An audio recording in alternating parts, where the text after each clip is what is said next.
hopefully we'll get better at that as we move forward, but some things there. And then special teams, obviously some mishaps in the field goal, PAT area. Anytime you can survive a punt block in a game, that's rare. So definitely need to get that cleaned up. And then on the positive front, obviously the return game was just outstanding, and Weege did had a big night, obviously. And, but blocking was good. Everybody's working for him. And that's certainly a good development for us there. And just want to congratulate Caden on, being the Big Ten Special Teams Player of the Week. And he's career now, he's got, rushing touchdown, receiving touchdown, and then kick return, both kick and punt returns. So puts him in pretty exclusive category, that's for sure. And well-deserved. He's just a high-effort guy, really does a great job and has been doing that. Then also, I was remiss not to mention Mark Gronowski setting the record, 51 wins. So he's that's pretty rarefied air there too. So happy for him as well. Shifting forward now with Rutgers, they have the same four captains again with Ethan Herkett and Cohen Entringer defensively, Logan Jones, and Mark Gronowski offensively. So those guys will be the captains leading us into it. Vander Zee still out, and then Xavier Williams was injured on Saturday night, so he'll be out, probably out at least a couple weeks here. So anyway, he'll be fine, but we're going to lose him, unfortunately. And then positive front, looks like Kamari's got a chance to be back. He worked yesterday and today and looked fine. So hopefully we'll get him ready to roll in the game as well. Always good to start Big Ten play. Certainly it's a different feel. Got a little taste of that a couple of weeks ago in terms of the intensity and all that, but certainly a different feel and big challenge going to Rutgers, short week against a really good opponent. So we're going to have to be, really focused. Don't have much time to waste here. Rutgers are a good football team, predictably, 3-0 right now, and they're extremely well coached, I think, in all three phases. Got, a lot of respect for Greg Schiano. Greg's been there. This is his second tour of duty, and both times he's been there, he's just done a great job with the program and the teams that he coaches. It's been, just extremely consistent. And when you look across at what they do, they're just, they're, I think, very sound in all areas. They play physical football. Just admire the way they do things, and they have an identity in all three areas as well. So that's a good thing, but it's also a challenge. If you look at their offensive side of the football right now, the coordinator there has been at a couple places in the Big Ten. He's an excellent coach, got an experienced quarterback. We've seen him at a different school, and he's playing at a really high level right now, second year at Rutgers, and made some real improvement from last year, doing a really nice job throwing the football. We've got a good offensive line. Pat Flaherty, who was with us 20-plus years ago, has done a really good job with their offensive line. Got a really talented group of receivers, three good tight ends, and then the running backs. It seems like they've always got somebody who's tough and hits it up in there, and certainly the case right now. Defensively, big physical group. They play a front that's very similar to us, and similar to what we saw last week. They're a big physical group up front. And same thing with their DBs. Their DBs are involved in the run game. Their safeties do a good job there. So we're going to have to do a good job trying to account for those guys. And then special teams, you can tell they invest time in it and really work at it, and they're good in all those areas. Had a couple blocked punts last week. Punter's good and the kicker's good. So, we've got good players as well on that front. So, just a good all-around football team. The kid captain is Liam Bartleson, young man from Altoona.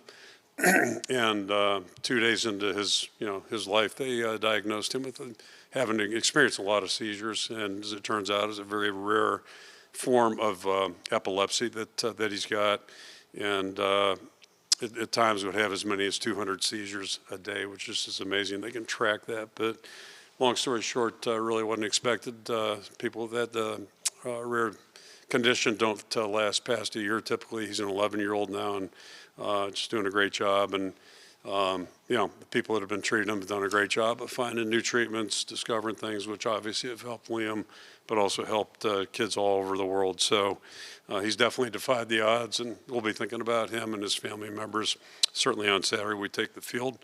And then just, again, in closing, just, it's exciting to get into Big Ten play. You got nine weeks ahead right now. And again, big challenge with a short week, playing a good team and walking into a tough environment. It's going to be a blackout out there, and expect the place to be pretty electric that way. So obviously a big challenge for our football team. Will be a test of our maturity and ability to focus, and hopefully we'll be at our best Friday night, but it's going to be a tough challenge. So I'll throw it out for questions. Chad Leistico, Des Moines Register. Thinking back to the Maryland game last year, Kamari Moulton had a 68-yard TD run, gave you some explosion in the run game, something you've lacked thus far. You think that can help in his return, and in conjunction, Nathan McNeil, every time we've seen him, looks really good to us. You've seen him more than we have. What's keeping him maybe off the rotation right now? I'll start there. Just youth. I mean, he's a little bit new to the scene, obviously. Got here in January.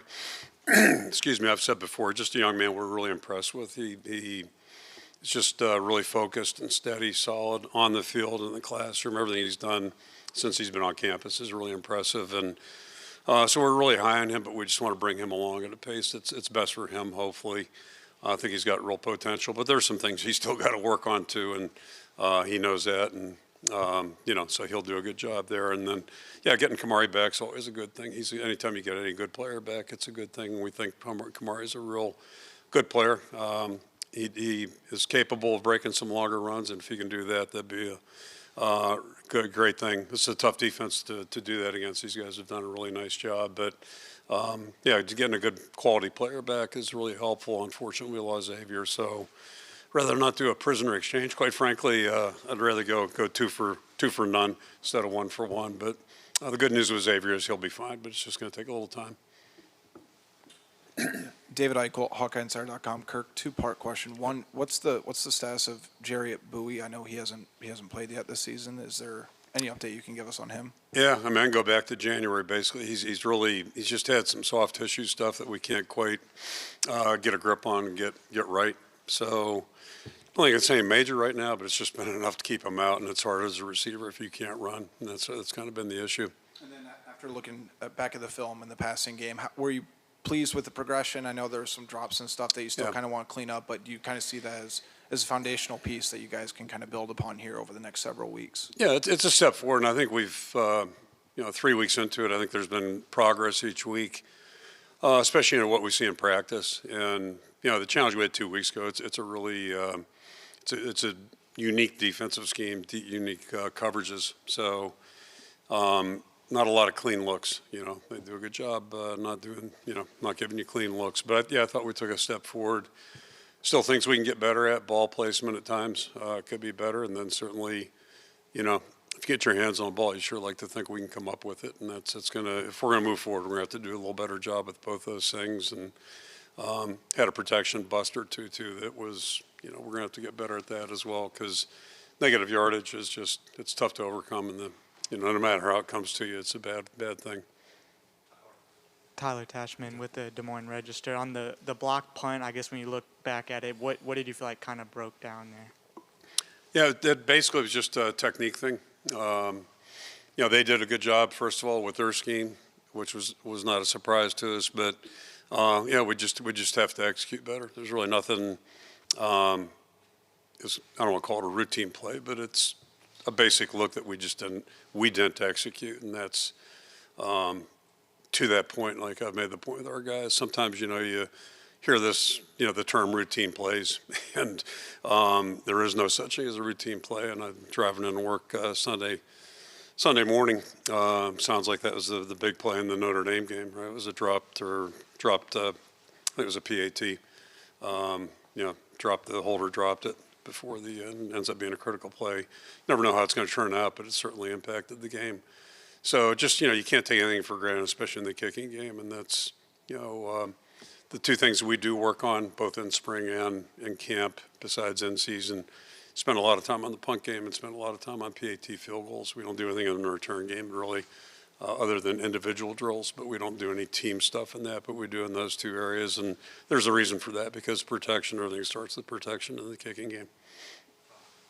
Tom Kakert, Hawkeye Report. Hi, Kirk. Just wondering, after Saturday's game, you set the record and everything. Yep. You probably received some messages from people, notes, phone calls, texts. Anything meaningful or interesting or fun that you heard from somebody maybe you hadn't heard from for a while? Or Yeah, no, not really, but they're all meaningful to me. And I don't want to say problematic, but it's takes a while to get through all that stuff. But Really happy about it, and another 10 days we'll be able to maybe just enjoy it a little bit. But right now it's on to Rutgers, it really is. But it was a really special night, certainly in a lot of areas, and I really enjoyed the evening. But it was a quick night too, and whatever time we got home, it was approaching midnight, and we had to get up and get going here, and need to be ready this week.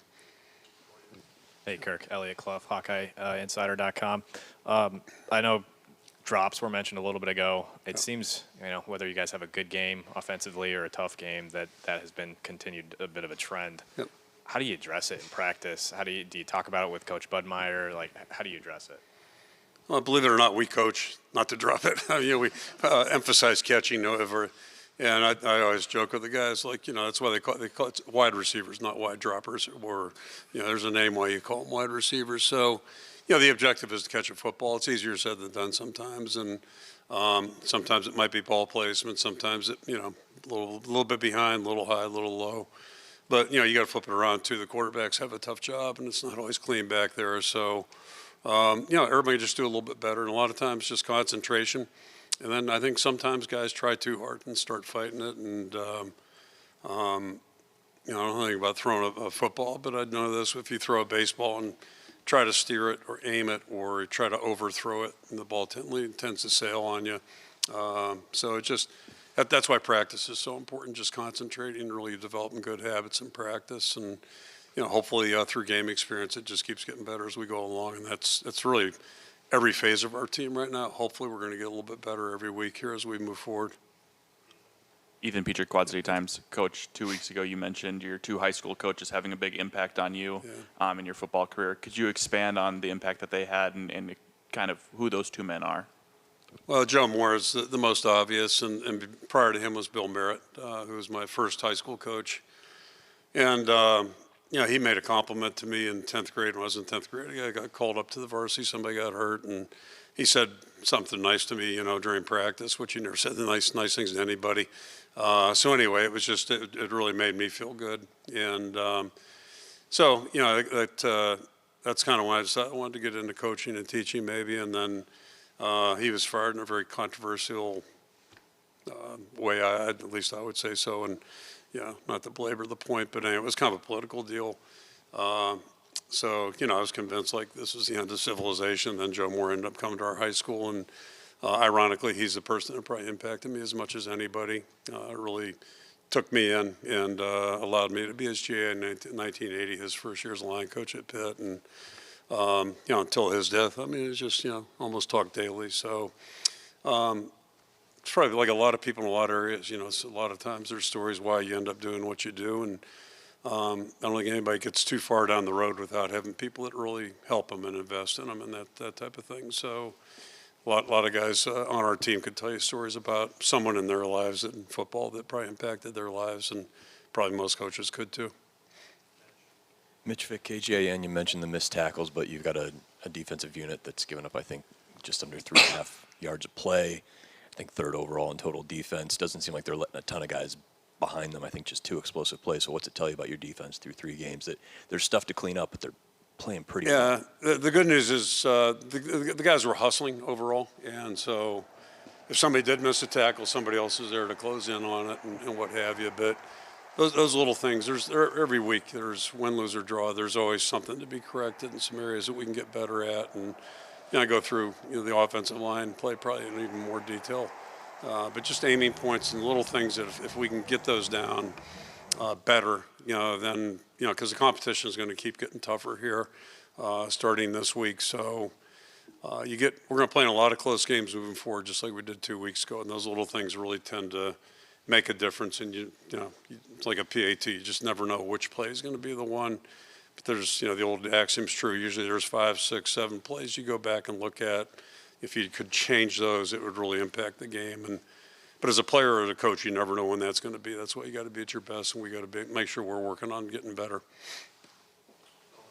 Owen Seaborn with KGAM. We were just talking about coaches who have an impact, and KJ Parker we were speaking with today, and Matt Bowen we found out was one of his coaches in high school. He said that he never heard Matt raise his voice. I wondered first if that surprised you to hear that about Matt Bowen, and secondly, just how much it means to you as a coach to have so many of your guys off doing that exact same thing. Where, even locally, you've got Chandler and Campman and Austin Blythe, you know, lots of guys that you've produced who have become coaches at the high school level. How much that means to you as a coach? Yeah, I think it's awesome, and all those guys you mentioned, I go down a long list of guys, but the thing I feel good about with that is, like, I know those guys are going to be good with the kids they work with, and that's the most important thing. They'll have good impacts, positive impacts. And, you know, we're all trying to win games, and that's how we all get evaluated, but it goes so much beyond that. So, yeah, that's pretty neat. And I'm not surprised KJ talking about Matt, and that's one of the reasons KJ's here. Matt mentioned him years ago, and that got our attention because Matt doesn't call up, you know, give us 12 names. He says this is a young man that's really special, and KJ is. He's a great young person. So, you know, but yeah, Matt not raising his voice doesn't surprise me at all. Matt's a pretty cerebral guy, and I think we all have to do things within our personality that fits his. And but what he says, I'm sure, has a lot of value, and that's Matt. You know, I got to work with him 1 year directly as a player, but obviously we've remained close since that time, and he's just he's a tremendous person, you know, a great father, really good professional. You know, went to journalism school at DePaul when he was playing in the NFL, and he's putting that to use now. He's really a good journalist, but also a pretty good coach, apparently. Those guys win a lot of games, and they don't have a lot of kids in that school. It's not a big school.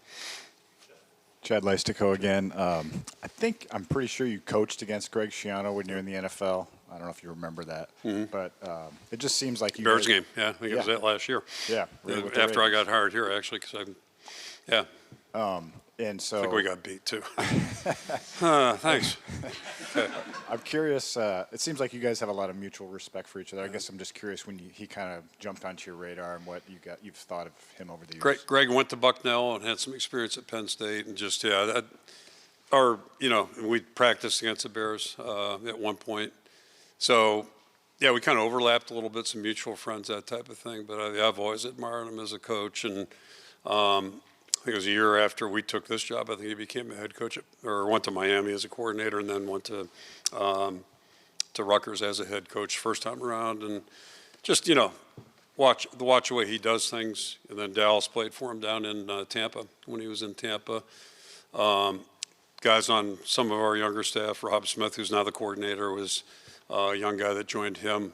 Just, you know, a lot of respect for the way he goes about things. And to me, you know, over the years, you develop a feeling for programs and how they do things. And, you know, to me, Greg's just done a great job of setting the tempo there. And I can tell you from, you know, being out in that part of the country, Rutgers is not an easy place to coach, or it wasn't, at least when he went there, and he really built them into a legitimate team. Had that big game against Louisville, whatever year that was, like 07, 08 or something like that. And then, you know, since he's been back, he's done a great job there too. And now we get 4 or 5 days here to look at their film every day. So unfortunately, they're doing too good a job. But yeah, a lot of respect for Greg, and he's a tremendous person on top of it, most importantly. Tyler Tashman with the Des Moines Register. Is there any chance Reese Vanderzee comes back before the bye week against Indiana, or is it more than likely after? We're not counting on it, but we'll see. We'll see what it looks like next week, but not counting on it based on what I know. But I think, you know, beyond that, it looks pretty good. We'll see. Madison Ertzik, Cedar Rapids Gazette. Talking with Mark and some of the receivers, it sounds like you guys have planned for a team to present you guys with some sort of defensive scheme, and then they come out and throw you something completely different in a couple of these games. How have you noticed this offense kind of try to adapt to that, in addition to some of the drops and some of the other struggles that this team has kind of been working through the last couple of weeks? Yeah, you just have to be prepared for everything. And I mean, it almost feels like historically that's been the case with us. You think you're going to get one thing, and then you get something else for whatever reason. I still go back the year I was really entertained was 04. I mean, we couldn't run the ball at all. We were next to last in the NCAA, and a lot of people played us like we were a running team, and it amused me in some ways. Like, you know, these guys watch film or not, or even just look at the stats. Just, you know, you have to watch our film. So sometimes it is unpredictable, but yeah, the other day they basically flipped their philosophy.